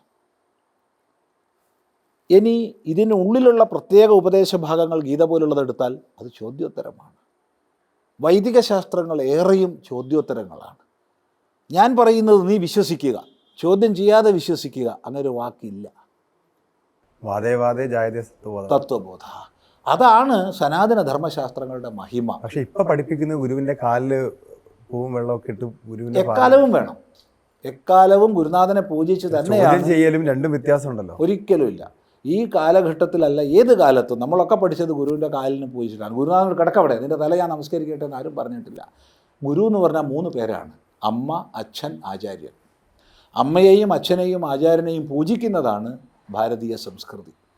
അതല്ല എന്നാരെങ്കിലും വരുത്തി തീർക്കാൻ ശ്രമിക്കുന്നുണ്ടെങ്കിൽ അവർക്ക് ശ്രമിക്കാം, അതിന് യാതൊരു വിരോധവും. പക്ഷെ അതൊരു പൊതുവിദ്യാലയത്തിലാകുമ്പോഴോ? ഏത് ഒരു പൊതുവിദ്യാലയത്തിൽ ആ വിദ്യാലയത്തിലെ അംഗങ്ങളും അവിടുത്തെ രക്ഷിതാക്കളും അവിടുത്തെ അധ്യാപകരും കൂടി ആലോചിച്ച് അവിടുത്തെ കുട്ടികളെ നിർബന്ധിച്ചല്ലാതെ ചെയ്യിച്ചതിനോട് എനിക്ക് വിരോധമില്ല. നിർബന്ധിച്ചാണ് ചെയ്യിക്കുന്നതെങ്കിൽ വിരോധമാണ്. നിങ്ങളൊരു കാര്യം ആണെങ്കിലും അല്ലെങ്കിലും സ്വാമി, ഒരു പൊതുവിദ്യാലയം എന്ന് പറയുമ്പോൾ പലജാതി മതസ്ഥരവിടെ പഠിക്കുന്നുണ്ടാവും. ഈ പലജാതി മതസ്ഥരായ ആളുകളോട് കാലിൽ നിങ്ങൾ പൂജ എന്ന് പറയുന്നത് താന്ത്രികമായ പൂജാവിധാനത്തിലാണ്. ഈ വെള്ളവും പൂവും അക്ഷതവും ചന്ദനവും ഒക്കെ ഉപയോഗിച്ച് പഞ്ചോപചാരങ്ങൾ അർപ്പിച്ചുകൊണ്ട് പൂജിക്കാനാണ് പറയുന്നത്. താന്ത്രികമായ പൂജാവിധിയാണ്. ഇത് ക്ഷേത്രങ്ങളിലോ ആശ്രമങ്ങളിലോ അല്ല, ഒരു സ്കൂളിൽ ഗുരുവിനൊരു റോസാപ്പ് കൊടുത്താൽ ഗുരു നോക്കട്ടെ. താല്പര്യമില്ലാത്ത കുട്ടിയെ ബലപൂർവകം പിടിച്ച് ചെയ്യിപ്പിച്ചുവെങ്കിൽ തെറ്റാണ്, അല്ലാതെ തെറ്റെന്ന് ഞാൻ പറഞ്ഞത്. ഇതേ നമ്മളൊരു കാര്യം ചെയ്യൂ, ഇതൊരു ദിവസത്തെ പൂജയല്ലേ, മറിച്ച് ഞങ്ങളുടെ മദ്രസ പഠനത്തിൻ്റെ സമയം അനുസരിച്ച് സ്കൂൾ സമയം മാറ്റണം എന്ന് ഗവൺമെൻറ്റിനോട് നിർദ്ദേശിക്കുന്നൊരവസ്ഥയിലേക്ക് ഇവിടെ മതം മാറിയിരിക്കുന്നു. ഗവൺമെൻറ് കീഴടങ്ങിയോ ഇല്ലയോ എന്നുള്ളതല്ല വിഷയം. ആ അവസ്ഥയിലേക്ക് മതം മാറിയിരിക്കുക, അത് ചർച്ചാ വിഷയമാകുന്നുണ്ടോ? ഇനി ഇത് വ്യക്തി സ്വാതന്ത്ര്യത്തിന്, ബാലസ്വാതന്ത്ര്യത്തിന് വിരുദ്ധമായിട്ടാണ് പറയുന്നത്. ഒരു മനുഷ്യൻ്റെ വളരെ പ്രധാനപ്പെട്ട ശരീര അവയവം ആ കുട്ടി പ്രായപൂർത്തിയാവുന്നതിന് മുമ്പ് മുറിച്ച് മാറ്റുകയാണ്, ജനനേന്ദ്രിയ ചർമ്മം. എന്തിൻ്റെ പേരിൽ? കുട്ടിയുടെ മതവിശ്വാസത്തിൻ്റെ പേരിലല്ല, അച്ഛൻ്റെ അമ്മയുടെ മതവിശ്വാസത്തിൻ്റെ പേരിൽ. അത് ആചാരങ്ങൾ മതത്തിലോ ക്ഷേത്രത്തിലോ ആശ്രമങ്ങളിലോ വീട്ടിലോ ആവാം. അതെങ്ങനെ അത് ശരിയല്ല. കാരണം നമ്മുടെ രാഷ്ട്രത്തിൽ ഒരു വ്യക്തിയുടെ വിശ്വാസം മറ്റൊരു വ്യക്തിയിലേക്ക് അടിച്ചേൽപ്പിക്കരുത്. ഇല്ല, എനിക്ക് എൻ്റെ വിശ്വാസം ചെയ്യാനുള്ള സ്വാതന്ത്ര്യമുണ്ട്. ഈ കൊച്ചു കുഞ്ഞിന് എന്ത് വിശ്വാസമുള്ളത്? അവൻ്റെ ഏറ്റവും പ്രധാനപ്പെട്ട ഒരു അവയവത്തിൻ്റെ അഗ്രഭാഗം മുറിച്ച് കളയുകയാണ്. പക്ഷെ നമ്മൾ ഇവിടെ തന്നെ നമ്മളെ ഷോഡശക്രിയകൾ കുട്ടികളെ ചെയ്യിപ്പിക്കുന്നത് എന്തിന്റെ അടിസ്ഥാനത്തിലാണ്? ഷോഡശക്രിയകളിൽ എന്താ മുറിച്ചു മാറ്റണ്ട, കുട്ടിയുടെ ശരീരത്തിൽ പൂണൂലിടിക്കുന്നുണ്ടല്ലോ. ആ പൂണൂലിട്ട് എന്താ കുഴപ്പമുള്ളത്? അവന് ചോദിച്ചിട്ടില്ലല്ലോ, കുട്ടിയോട് കുട്ടിക്ക് പ്രായമായി 7 വയസ്സ് കഴിഞ്ഞിട്ട് ഉപാസന ചെയ്യാനുള്ള പ്രായമായി എന്ന് വന്നാൽ മാത്രമേ നമ്മൾ കുട്ടികളാണ് 7 വയസ്സുള്ള മതി, ധാരാളം മതി. 7 വയസ്സിൽ വേദാന്ത സന്ദർഭം പഠിക്കുന്നുണ്ട്. അല്ല, ആ സമയത്ത് മറ്റു മതസ്ഥർ ഇന്നത് ചെയ്യുന്നു നമുക്ക് ചൂണ്ടിക്കാണിക്കാൻ. ഞാൻ പറഞ്ഞത് അതിനെക്കുറിച്ചല്ല.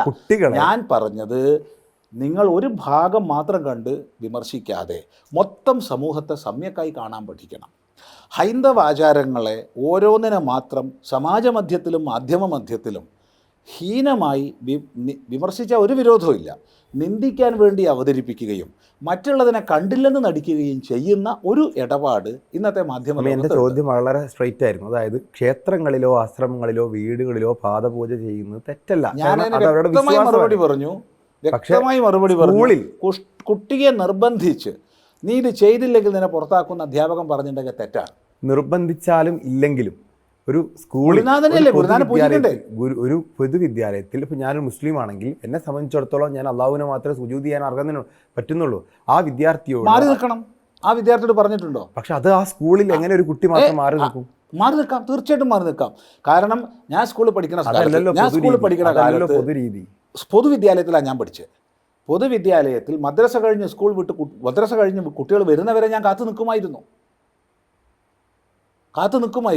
ഞാൻ പഠിച്ച പൊതുവിദ്യാലയത്തിൽ ഇപ്പോഴും ഓർമ്മയുണ്ട്, അവിടെ സംസ്കൃതം ഉണ്ടായിരുന്നില്ല. സംസ്കൃതമില്ലാത്ത സമയത്ത് എൻ്റെ ക്ലാസ്സിലത്തെ കുട്ടികൾ അറബിക്ക് പോകുന്ന സമയത്ത് എനിക്ക് ക്ലാസ് നഷ്ടമായിരുന്നു. എൻ്റെ വിദ്യാർത്ഥി എന്ന അവകാശം നിഷേധിക്കപ്പെട്ടിരുന്നു. ഞാൻ മാത്രമല്ല, 7-8 കുട്ടികൾ പഠിക്കാതെ ഇരിക്കുകയാണ്.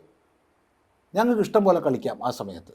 അപ്പോൾ വിദ്യാർത്ഥിയുടെ പഠനാവകാശം നിഷേധിക്കപ്പെട്ടു പോലും മതവിദ്യാഭ്യാസത്തിന് വേണ്ടി സൗകര്യം ഒരുക്കിയിരുന്നു. അതാണ് നമ്മളെ നാട്. ഇതിപ്പോൾ ഭാരതീയ വിദ്യാനികേതൻ്റെ സ്കൂളാണ്, RSSൻ്റെ കീഴിലുള്ള സ്കൂളാണ്. അവിടെ സ്വാഭാവികമായിട്ട് പാദപൂജ പിന്തുടരുന്നത് RSSൻ്റെ സാംസ്കാരികമായ. ഒറ്റ മിനിറ്റ് പറയാം.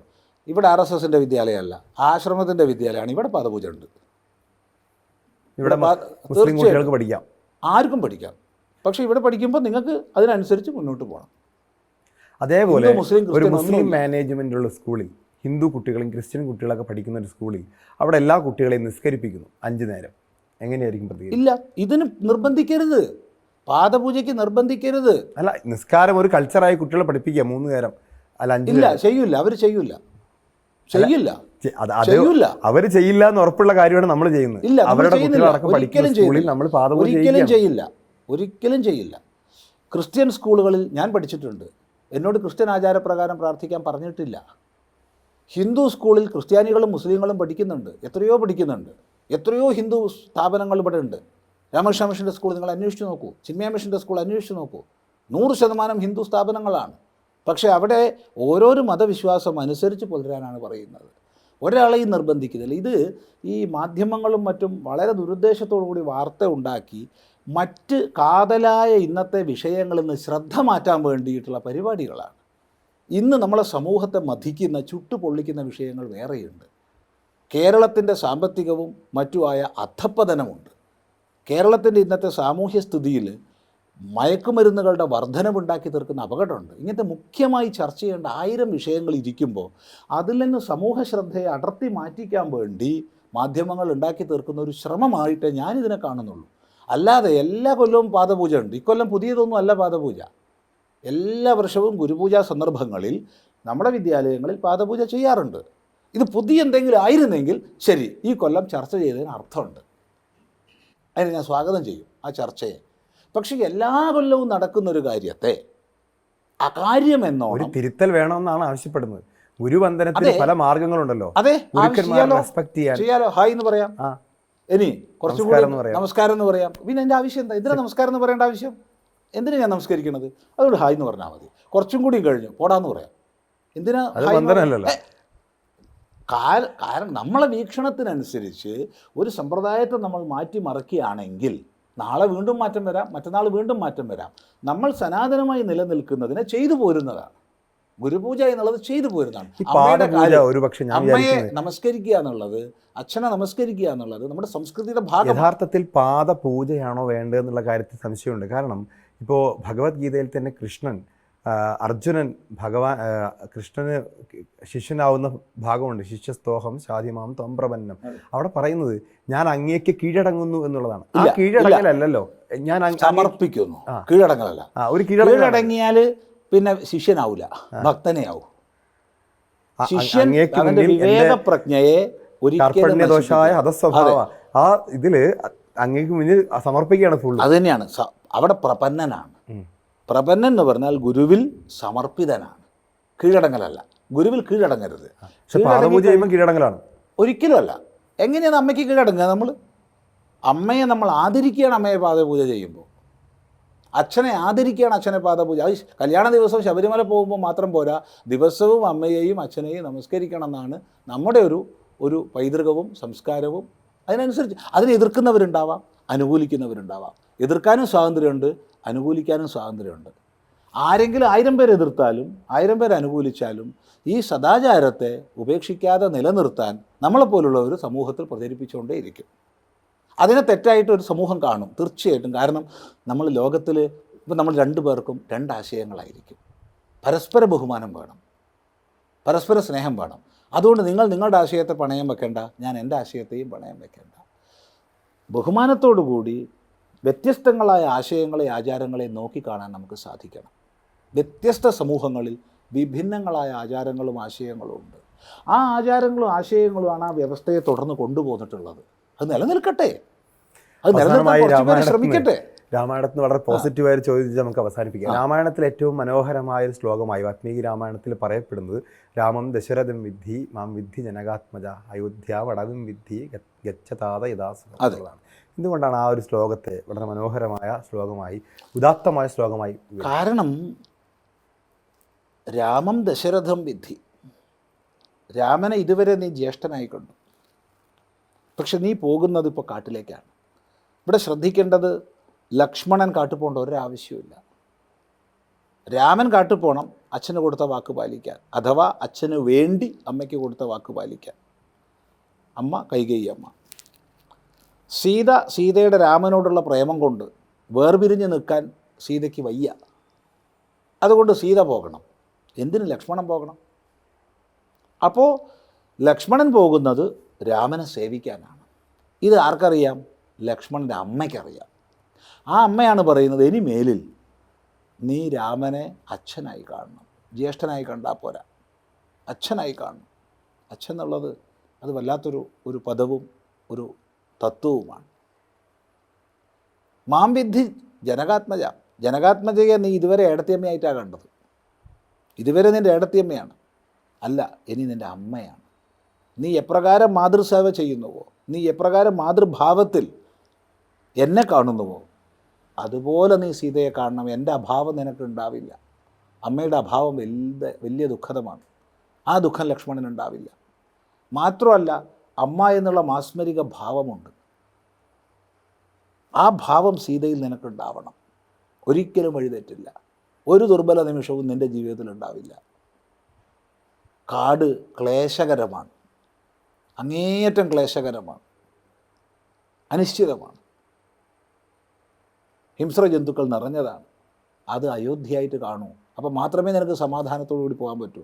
ഇനിയാണ് ഏറ്റവും പ്രധാന വാക്ക്, ഗച്ഛ താത യഥാ സുഖം. കൗസല്യ രാമനോട് പറഞ്ഞത് പോകരുതെന്നാണ്. ലക്ഷ്മണൻ രാമനോട് പറഞ്ഞത് പോകരുതെന്നാണ്. സീത പോകരുതെന്ന് പറഞ്ഞിട്ടില്ലെങ്കിലും ആ ധ്വനിയിൽ സംസാരിച്ചിട്ടുണ്ട്. എന്തിനാണ്? പിന്നെയാണ് കൂടെ കൂടുന്നത്. പക്ഷേ സുമിത്ര എന്ന മഹാമാതാവ് ഗച്ഛ താത യഥാ സുഖം, സുഖമായി പോയിക്കൊള്ളുക. ആ സുഖം നിനക്ക് ഉണ്ടാവണമെങ്കിൽ ഈ ഭാവന നിനക്ക് വേണം. ഇല്ലെങ്കിൽ മനുഷ്യനാണ്. എന്ത് തന്നെ വെച്ചാൽ മനുഷ്യനാണ്. മനുഷ്യനിൽ വൈചാരികത മാത്രമല്ല വൈകാരികതയുമുണ്ട്. ഈ ഭാവന നിന്നെ രക്ഷിക്കും. അതുകൊണ്ട് ഈ ഒരു ശ്ലോകം ഒരു മഹാമന്ത്ര സമാനം മാനിക്കപ്പെട്ടിട്ടുണ്ട്. ഈ പള്ളത്ത് രാമനാണ് രാമായണമല്ല രാവണായനമാണെന്ന് പറഞ്ഞത്. അതിന് നാട്ടിൽ സ്വാതന്ത്ര്യം ഉണ്ടായിരുന്നു. പുതിയ കാലഘട്ടത്തിൽ, ജനാധിപത്യ കാലഘട്ടത്തിൽ ആവിഷ്കാര സ്വാതന്ത്ര്യവും അഭിപ്രായ സ്വാതന്ത്ര്യമുള്ള കാലത്തിൽ അങ്ങനെ പറയാനും വിമർശിക്കുവാനുള്ള സ്വാതന്ത്ര്യം ഉണ്ട് എന്ന് നമുക്ക് അംഗീകരിച്ചുകൊണ്ട് അവസാനിപ്പിക്കണം. പിന്നെ എന്തുകൊണ്ട് രാവണായനാണ്, സീതായനാണ്, സുഗ്രീവായനാണ്, ഹനുമതായനമാണ്, എല്ലാ അയനമാണ് രാമായണം. അത്തരം വിമർശനങ്ങൾ സ്വാഗതാർഹമാണ്. തീർച്ചയായിട്ടും. കാരണം സജീവത ഉള്ളതുകൊണ്ടല്ലേ വിമർശിക്കപ്പെടുന്നത്. ജീവനില്ലാത്ത ഒന്നിനെ ആരെങ്കിലും വിമർശിക്കുമോ? അപ്പോൾ രാമായണത്തിൻ്റെ മഹിമയാണത്. രാമായണത്തിൻ്റെ മഹിമയായി കണക്കാക്കേണ്ടതില്ല എന്നുള്ളത്. രാമായണത്തിൻ്റെ മഹിമയാണത്. അല്ലെങ്കിൽ അഭിപ്രായം നോക്കൂ, ആ ചുമരനെ കുറിച്ച് ആരെങ്കിലും വിമർശിക്കുമോ? ഇല്ലല്ലോ. ജീവനുള്ളതിനെയല്ലേ വിമർശിക്കൂ. അപ്പോൾ രാമായണം ഇന്നും പ്രസക്തമാണ്, രാമായണത്തിന് സജീവതയുണ്ട് എന്നുള്ളതാണ് ഈ വിമർശനങ്ങളൊക്കെ കാണിക്കുന്നത്. അത് കൂടുതൽ രാമായണം പഠിക്കാൻ സമാജത്തിന് പ്രേരണ നൽകട്ടെ. അതിന് സംസ്കൃത പഠനം അനിവാര്യമാണ്. അതുകൊണ്ട് സംസ്കൃതം പഠിക്കുക, രാമായണം പഠിക്കുക. അതാണ് പറയാനുള്ളത്. നമസ്കാരം.